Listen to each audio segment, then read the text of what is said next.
Hola, mi nombre es Felipe Mujica, artista chileno, sin embargo resido en Nueva York hace ya 18 años.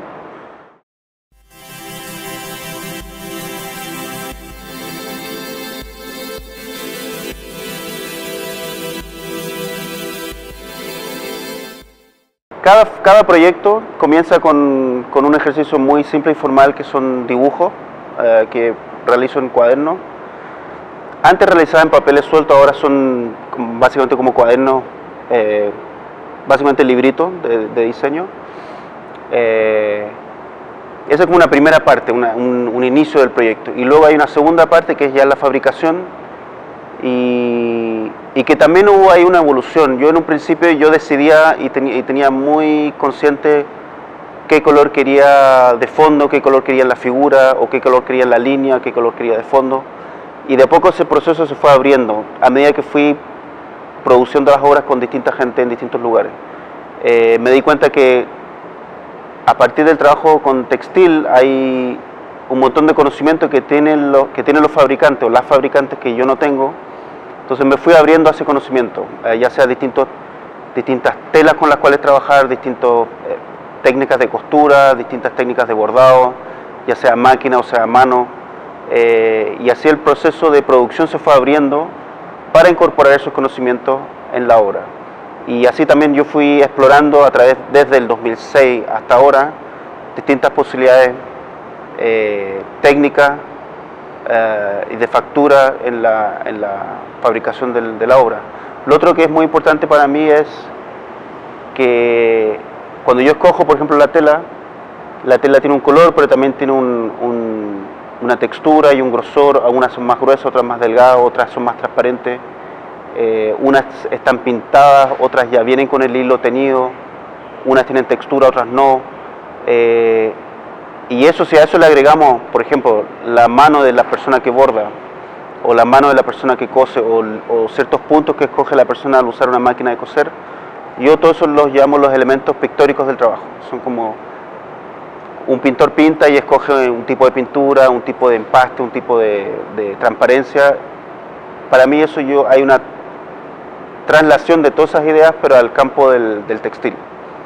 Y que viene del conocimiento de gente que trabaja con textil. Y que al final mi intención es que se produzca como una situación de intercambio, donde yo aprendo de ellos o de ellas y ellas aprenden de mí también. Como cómo aplicar esos conocimientos a otra forma de pensar.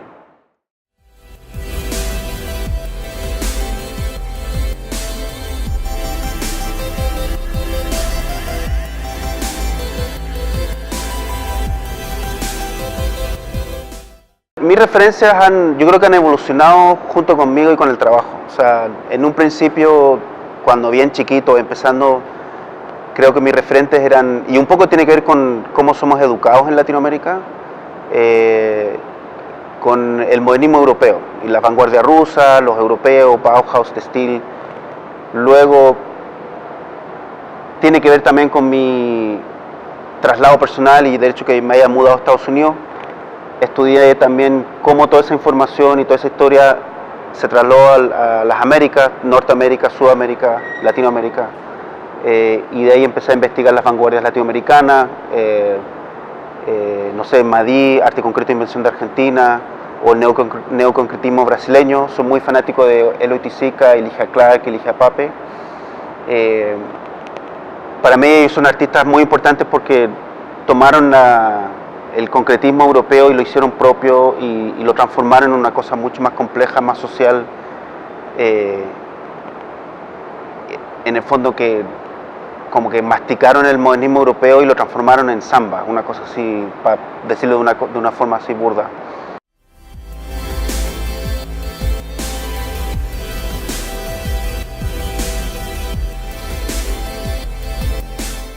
Lo que yo les compartiría es que no tengan miedo de experimentar y de probar y de equivocarse y de aprender de la obra. O sea, por ejemplo, ahora no sé si ven, pero las cortinas se están moviendo con el viento.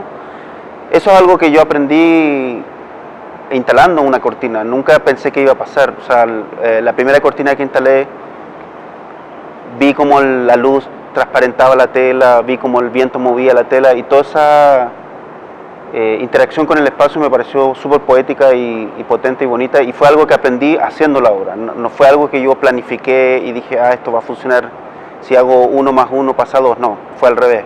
Y así, instalando las obras en distintas partes en relación a la arquitectura, en relación al espacio, incluso con entornos naturales, fui aprendiendo cómo esta obra podía interactuar de distintas formas en distintos lugares, con distinta gente, con distintas comunidades, en distintos contextos. Entonces, en el fondo es eso, como no tener miedo a probar y a insistir si uno tiene una idea y que